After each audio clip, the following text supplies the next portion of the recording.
All right, let's just get right into this. We're going to be going over the all the awards in the NBA and NBA champion at the end of the year.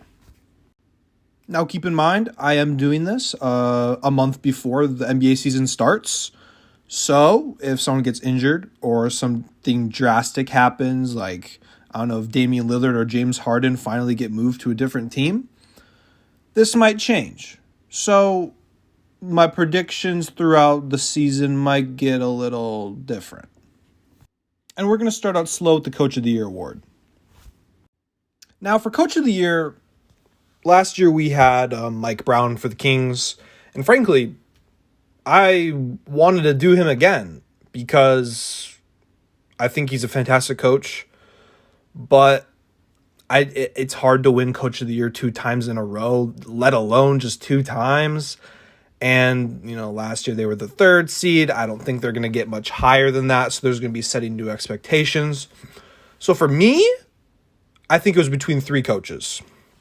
1, Greg Popovich, the greatest coach of all time. There is no doubt about it. His record speaks for himself. His championships speak for himself. He's won the award before. But I went against it. I think the Spurs are definitely going to be better than they were last year, especially since they're not going to be tanking anymore. I don't care what you say. They were tanking last year. So I think they'll be better. Do I think they can be a playoff team? Maybe like a play-in team, but not a solidified playoff team. Second option was the Oklahoma City Thunder coach, Mark Daynaut. I think I'm pronouncing it right. I don't believe you pronounced the G. He was in the conversation last year. Didn't get it. Lost to Mike Brown, as I said before. He is one of the youngest squads in the NBA and one of the best young squads in the NBA. They're going to be a playoff team. Shai Gilgeous-Alexander could be in the MVP conversation. Maybe we'll get to him in the MVP when I talk about MVP later in the video. But I hesitate. Because I just don't know about him. I don't really know about him. I mean, he has a really young team. I just think they're still too young.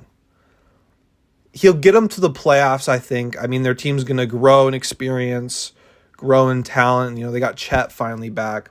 But I don't think they're going to be like a top 4 seed. And historically, you need to be pretty high up in the playoffs if you want to win this award. So now let's get to who I think will actually win. And this may surprise a lot of people. I'm picking Willie Green. For the New Orleans Pelicans. Now, this is going to be Willie Green's 3rd year as head coach for the New Orleans Pelicans. His first year, he went 36-46. Not the best. Last year, he goes 42-40. A little improvement. So, what rationale do I have of giving this man the Coach of the Year award? It's simple. Zion Williamson's going to play. I believe that this is the year Zion Williamson finally plays more than half the games. And Zion Williamson, when he plays for the Pelicans, they are one of the best offensive teams in the NBA, and they win games. I think he's already a great coach. I think he's gotten the team to a better place than they should be, especially when your whole offense relies upon Zion. And each year that Willie Green's head coach, Zion comes out. And now, from what I believe, Zion will have a full year of playing. Oh my gosh. They're going to be so good. And I think Willie Green's just getting better as a head coach. I mean, he's fairly young. He's 42. Going to be 42 this year. And I think he can get the Pelicans to a top 3 seed in the West, as crazy as it sounds. That's what he would have to do, in my opinion, to win the award, but I think he can do it. Now, for 6th Man of the Year, I think it's quite simple. I'm going back to back. I'm going Malcolm Brogdon. I mean, Malcolm Brogdon should be a starting point guard in the NBA. But he's on the Celtics, and the Celtics have a lot of talent. And I don't think, Malcolm Brogdon's now in his 30s. I don't think he's going to start regressing just yet at the role he has. Last year he averaged 15, 4, and 4. And I think those numbers can actually go up. I mean, I think he could even have a bigger role than he did last year, especially with Marcus Smart being gone and needing more point guard play. So I think it's a no-brainer. I mean, you could go Emmanuel Quickley, you could go Bobby Portis, especially since he just played with Team USA. But I'm going with the back-to-back. I'm going with the guy who's going to become the new Lou Will and Jamal Crawford. And that's Malcolm Brogdon. And now we go to most improved player. And yet again, I think this is an easy answer. Honestly. I'm going Tyrese Maxey. Now, last year, he did average 20.3 points. Which, if you're averaging 20 points already, if you want to get most improved player, you got to get to like 25, 26. I mean, you got to go up a couple points. And I think he will. I think Tyrese Maxey is going to be an all-star next year. He has the talent. I think he has the drive to get better. He's gotten better every single year by a decent margin. I mean, for his rookie year, he averaged 8 points on 15 minutes played per game. And then he goes from 22 years later, and he's only 23, 22 years old. Yeah, there's no doubt this guy's going to be an all-star next year, especially with James Harden being gone. James Harden's definitely not playing for the 76ers next year, especially with all the stuff coming out. But yeah, I think this is just a no-brainer. I think he can get to that 25 mark. There's going to be so much more opportunity for him to get the assist numbers up too. I mean, he's not a slouch at passing either. He can dish it at points. He's only going to get better at that aspect of the game. Him and Joel Embiid are going to, I hope, have a good pick and roll game. And he can knock it down from anywhere. He can drive as well. He's athletic. I just don't see why it's not Tyrese Maxey. We'll go Rookie of the Year now, I guess. I mean, do I even need to say who it is? He's already up on the screen right now for you. It's Victor Wembanyama. Does anyone actually think that Victor Wembanyama will not win Rookie of the Year unless he gets injured or something? Does anybody actually think that? I mean, maybe Scoot Henderson can, but it's obviously Victor Wembanyama. I don't even need to say anything. I think we're done here. Now, for Defensive Player of the Year, this one is always hard to gauge because everyone every year always discusses how the Defensive Player of the award should be distributed. I mean, one year you had Marcus Smart. A lot of people hated that. Other years you just give it to the big guy who has the most blocks. And let me tell you, this year there's going to be no debate with my pick. There's going to be no debate at all. It's going to be Evan Mobley. It's going to be Evan Mobley. He's going into his third year. He's already a defensive tank. Made the all-defensive team last year. Averaged 1.5 blocks per game. 0.8 steals. And guess what? Next year, he's averaging 2 blocks per game and a little over 1 steal per game. Let me tell you something. Evan Mobley is not your typical big man. He's not Rudy Gobert.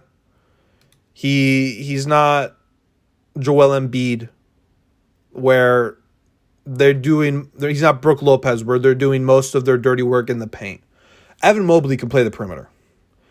He might get beat sometimes if he's playing against a quicker guy, but he's no slouch on the perimeter. And that's exactly why he's going to win Defensive Player of the Year. All right.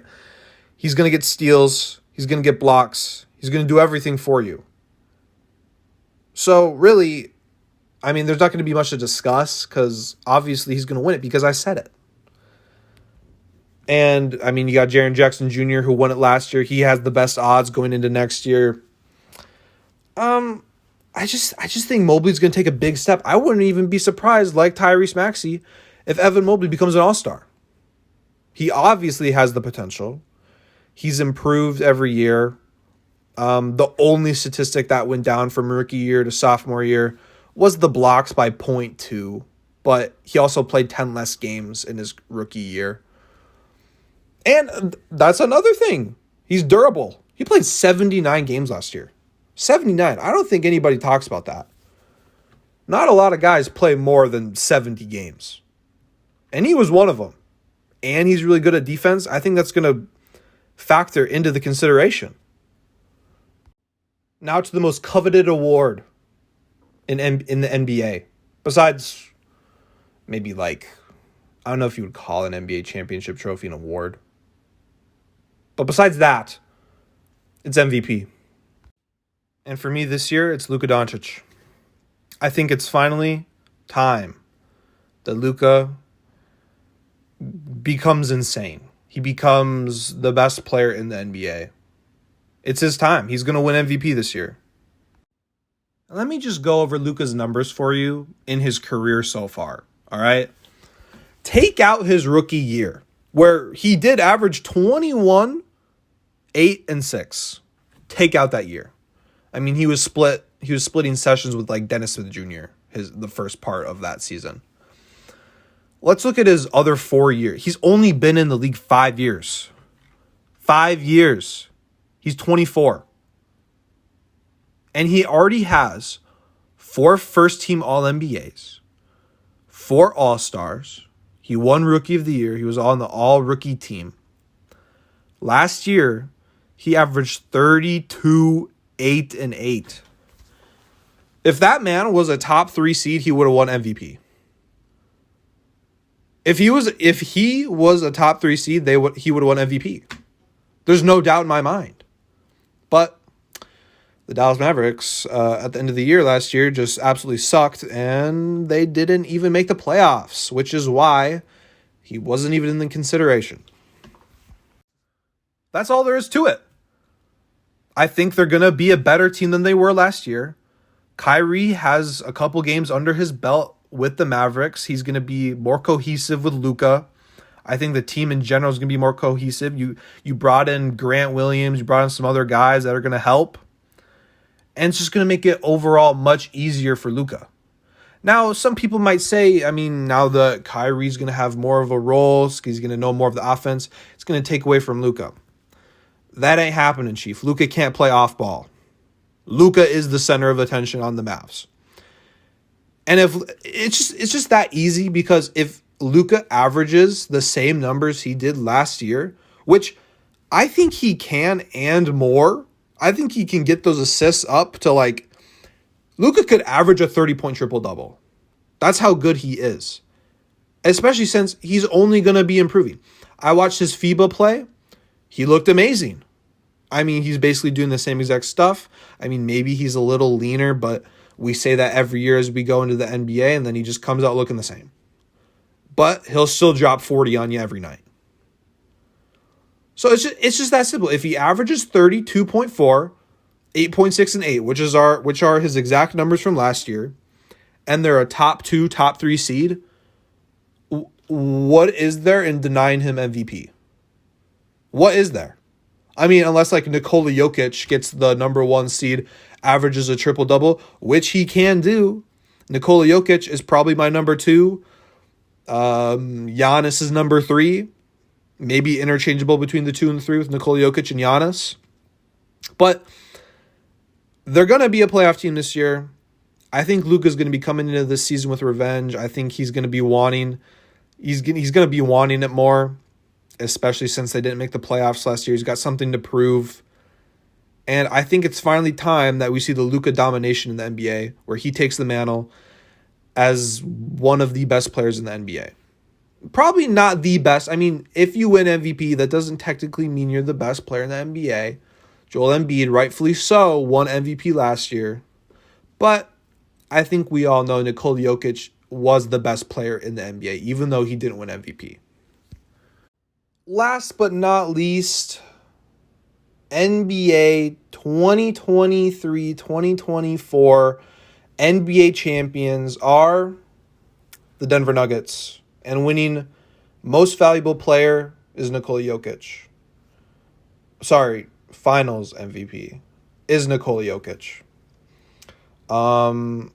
They won last year by pretty easily 4-1 against the T-Wolves in the first round, 4-2 against the Suns in the second, 4-0 against the Lakers in the third, and then 4-1ing the Miami Heat in the finals last year.